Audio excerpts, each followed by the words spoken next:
The Washington Commanders defeated the New England Patriots 20-10 in the third and final preseason game. So tonight we're going to look at studs and duds and take a look at the 53-man roster projection. Next on Washington Football Maniacs.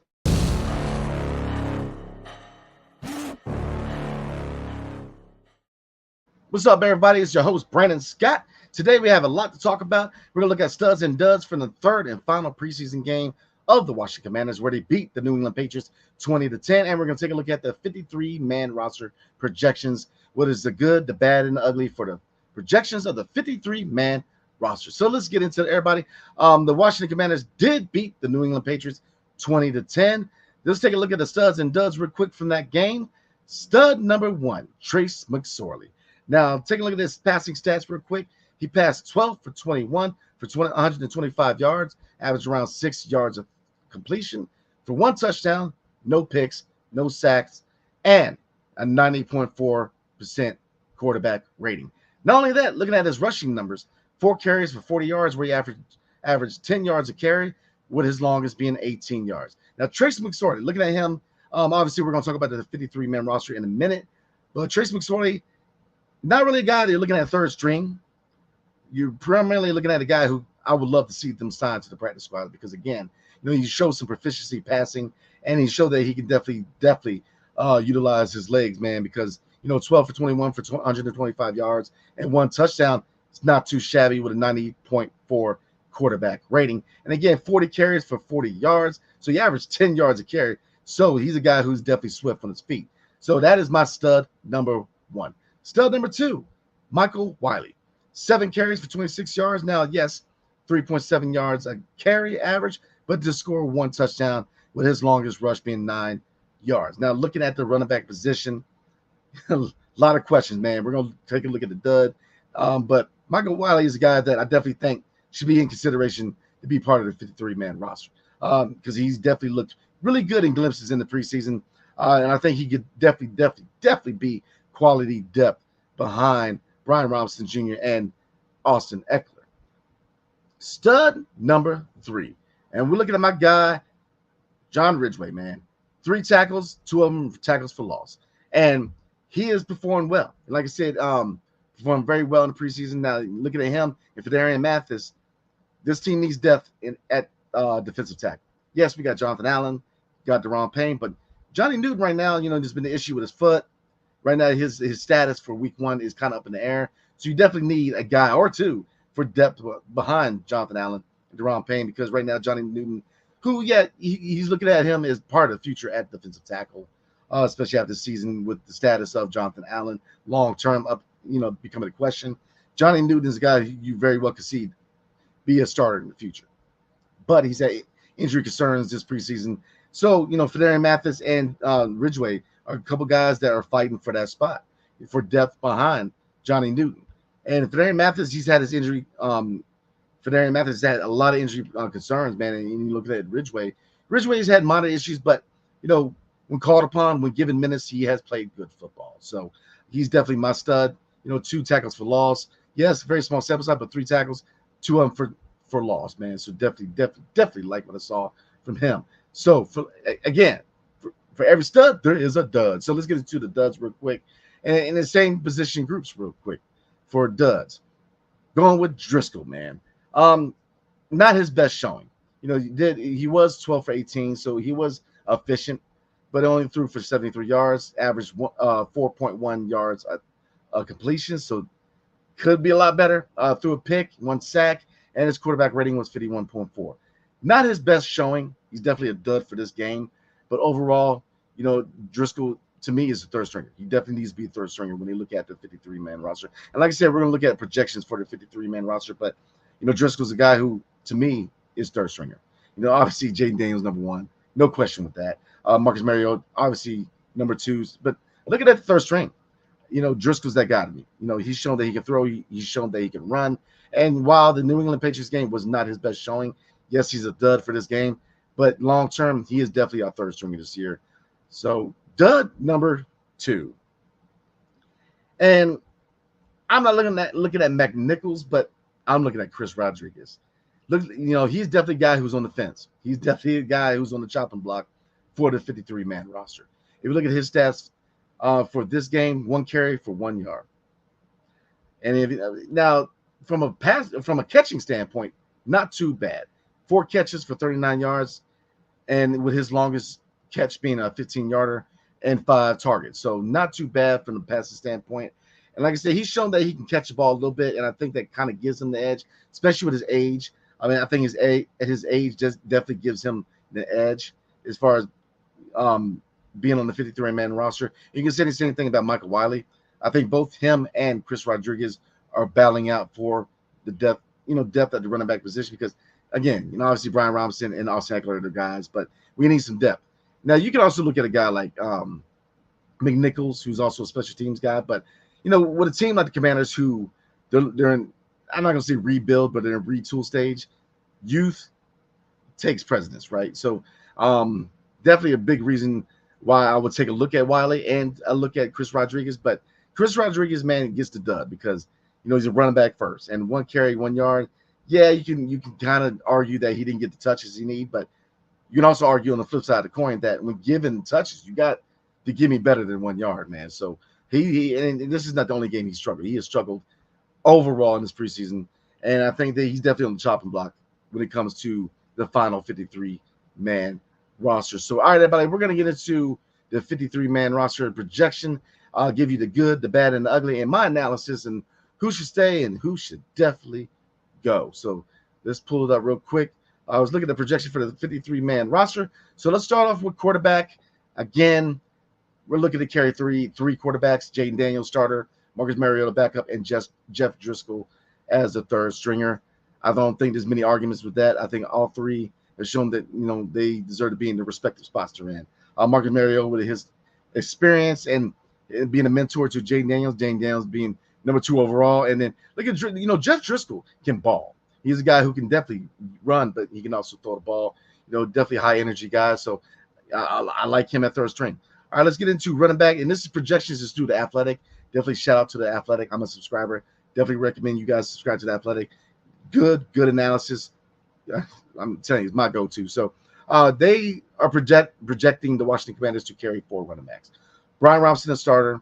Austin Eckler to change of pace, third down, passing downs back. Michael Wiley at third, and Kazmir Allen. Biggest reasons for that, Kazmir Allen is definitely a big guy. He's going to be very active in special teams. Now, Wiley did score 2 touchdowns in the preseason, and he's looked pretty good, man. He has chunk yardage potential, and he could also help spell the top 2 backs, man. So he's a guy who's shown to be high energy, and he's shown that he could be a threat at running back. So I have no argument there. And Kazmir Allen, he's a guy who's been very active in special teams.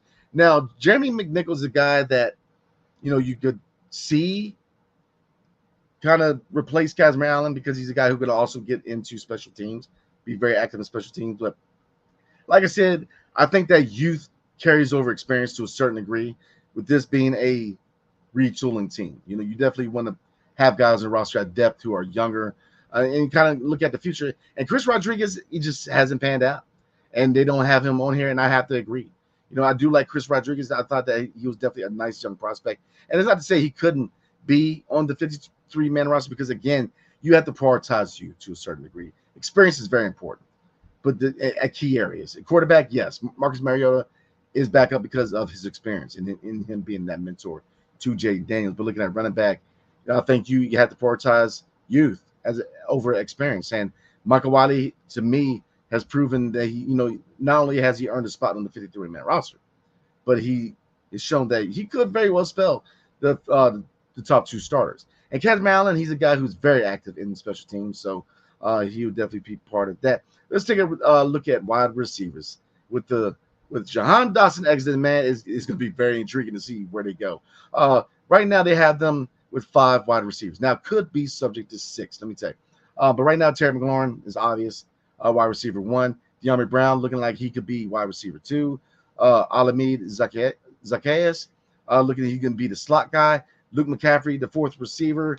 They definitely want to look to develop him. So I think Zacchaeus is going to be able to allow Luke McCaffrey to develop. And they have Byron Pringle. Now, one guy who could definitely work his way into maybe letting them hold 6 receivers would be Mitchell Tinsley. Mr. Tinsley has played good basketball in DC. Basketball, football, man. You guys know I do Locked On Wizards too, so basketball to mine. But he's played good football. Mitchell Tinsley can't exactly be ruled out as wide receiver 6.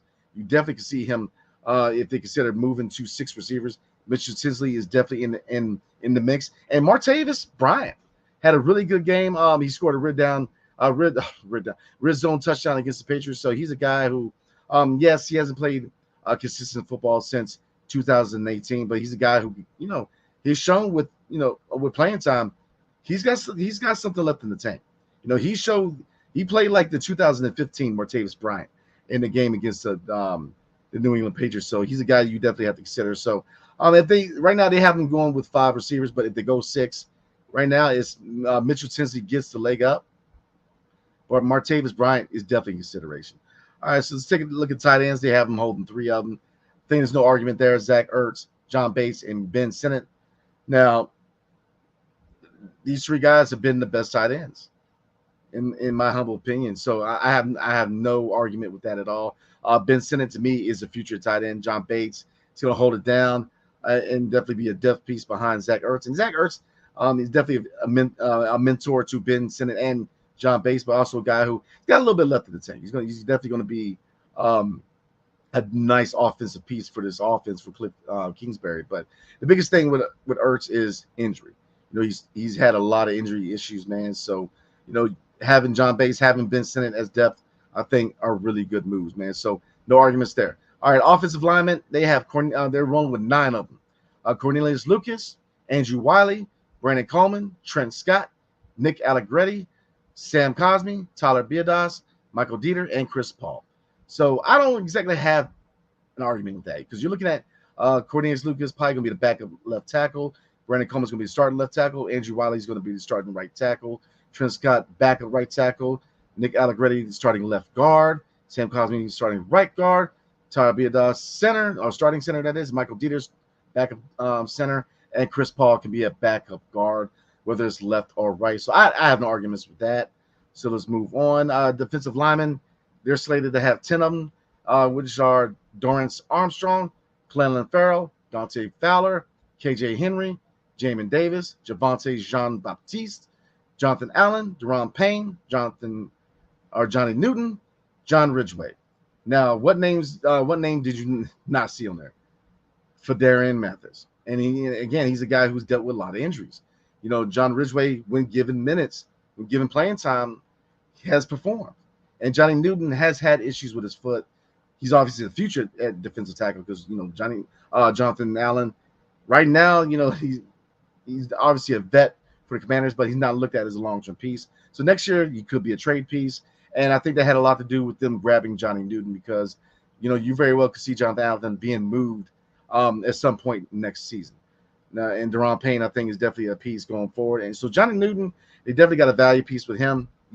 He's dealing with the issues with his foot, but to me, he's definitely the future. But, no arguments with me. Jamin Davis. Now, I think the only thing is where I could go with 9 linemen as opposed to 10. I think there's a battle between Jamin Davis and Javonte Jean-Baptiste. I think the Jean-Baptiste could be a practice squad guy. Jamin Davis has shown glimpses that he could be that guy on the edge to attack the quarterback. I like KJ Henry. I like Dante Fowler, Clelin Ferrell, and Dorrance Armstrong. So, you could see them go 9 and choose between Javonte Jean-Baptiste and Jamin Davis. But you guys let me know in the comment section. Would you take away from, what guy would you take away if you wanted to go with 9? Javonte Jean-Baptiste, or maybe, because to me, you hold on to KJ Henry. Dante Fowler, absolutely. Clelin Ferrell, depth guy. Dorrance Armstrong looking like he's going to be a starter, and Jamin Davis. So to me, Javonte Jean-Baptiste looks like he could be a practice squad guy. So you could go with 9, but that is the 10 they're rocking with the projection of the 53-man roster. And of course, Phidarian Mathis was not mentioned. Now, could they decide to roll with Javonte Jean-Baptiste as a practice squad guy and maybe retain Phidarian Mathis, considering Johnny Newton's having this issue with his foot, and they need depth behind Jonathan Allen and Deron Payne? Absolutely. You could definitely see that scenario. So you guys let me know. Let's get into linebackers. Right now, they're projecting the Commanders to roll with 4: Frankie Louvu, Bobby Wagner, Jordan McGee, and Michael Walker. I've got no qualms with that. Now, you're looking at Michael Walker getting the nod over Anthony Pittman, and the reason for that is right now rookie safety Dominique Hampton can play linebacker. He has been taking snaps this summer at linebacker, so that could be another reason why they not only put Dominique Hampton on the 53-man roster, but where Anthony Pittman could be that lone guy off, even though Anthony Pittman is very active in special teams. So um, I agree with it. You could see Anthony Pittman maybe you could see a scenario where there's Michael Walker. You could see scenarios where it's Anthony Pittman, but I do like Dominique Hampton being a depth piece at linebacker, the safety or the rookie safety that is. Looking at cornerbacks, right now they're projecting them to carry 6 of them: Mike Samstra, Benjamin St. Juste, Emmanuel Forrest, Michael Davis, Noah Igbino Ejin, and Chigozie Anusim. Uh, my apologies if I butcher the last 2 names. Now, Mike Sandstrell definitely is slotted to be the starting slot corner. I think that's the best fit for him. Benjamin St. Juste, we'll see. Could look at, he very well could be, cornerback 1 or cornerback 2. He's had his struggles. Forbes has had his struggles. Michael Davis, to me, is a guy who pretty much could be a 4th cornerback. And Noah and Chigozie, I think the 2 guys are definitely in the mix. I could see them going with 5 cornerbacks, like I said, but they could go with 6. But I could definitely see them going with 5. And Noah Igbin Jean and Chigozie Anisium, both of those guys could be on the chopping block, in my opinion. Because, like I said, in areas where I could go make changes would be, again, defensive linemen. I could see them going with 9 instead of 10. And that's my only complaint, really. And wide receiver, where they could go 6 instead of 5. So, like I said, the 53-man roster projection, I think there's just ways you can kind of change things here and there, in my humble opinion. Like I said, we're definitely going to do a video for the actual 53-man roster when it's finalized, so definitely look out for that. All right, so let's get into safeties. And so they're projected to carry 6 safeties: Jeremy Chin, Quan Martin, Percy Butler, Dominique Hampton, Jeremy Reeves, and Tyler Owens. And I really don't have any complaints with carrying 6 safeties. Jeremy Chin's a starter. Quan Martin, to me, is a starter. Percy Butler, good, nice, strong prospect for the future. Jeremy Reeves, big in the special teams, very big in special teams. Tyler Owens has shown he's a dog. I think that he's, he could be a practice squad guy, and he could carry 5 safeties. But, and Derek Forrest is a guy that was not on the list. Very surprising. But I think Tyler Owens has shown that not only him, but Dominique Hampton, especially, could be the factors where Derek Forrest is in trouble, man. Derek Forrest has been that guy where he's a hard hitter. At times he has shown, he could be better in coverage. He's been, up and down in coverage. But as far as being that guy, leveling those hits on the football field, man, he's doing a good job. But I think he is definitely the guy who's on the chopping block. Because, like I said, Dominique Hampton, with his ability to not only play safety but linebacker, I think gives him an edge. Jeremy Reeves, the special teams guy, Percy Butler, Quan Martin, Jeremy Chin, all of them are keepers. Now, Tyler Owens, dog, man. He's definitely a dog. But you can also argue you could be a practice squad guy. But he's a guy that you definitely could keep around because he's played hard-nosed football this preseason, man. So let's get into the final portion, everybody. Special team specialists. All right, so right now they're projecting them to have 3 of them. Obviously, place kicker Cade York, punter Trey Sway, but long snapper Tyler Ott. So I have no qualms with that. I think that is definitely right on point. So you guys get in the comment section. Let me know what you guys are thinking for the 53-man roster projections. Because, like I said, when they come out with the finalized 53-man roster, me and Greg will come out with a video and go over the actual 53-man roster. But right now we're going over projections. And like I said, I think there's certain groups here and there where you could probably add or lose a guy. Receivers, right now they're projecting them to have 5. You could go 6. Same thing with the defensive line. I think that you could very well see 5 defensive tackles because Johnny Newton right now with the issue with his foot. They could go on the safe side and have John Ridgway and Fedarian Mathis. So you could see that scenario. So you guys get in the comment section. Let me know what you're thinking. And again, also get in the comment section. Let me know you guys agree with the studs and duds. in the third and final preseason game. So definitely let your boy know what's going on. So I'm gonna go ahead and roll. Like I said, later this week they will be releasing the 53-man roster. So me and my co-host Greg Sykes will be putting that out. So again, if you're not a member of the Washington Football Maniacs, definitely strongly consider it, because we're a little crazy over here, man, but we have fun. And we have a lot of good content coming your way. After each and every regular season game, we go live, and every bit of news as far as free agency, draft, trades, anything, definitely consider making us your first or your go-to source for all news concerning the Washington Commanders. So I'm going to go ahead and end there. I definitely appreciate you guys, man. We will see you guys next time. Hail to the Commanders, and peace. Everybody have a good night.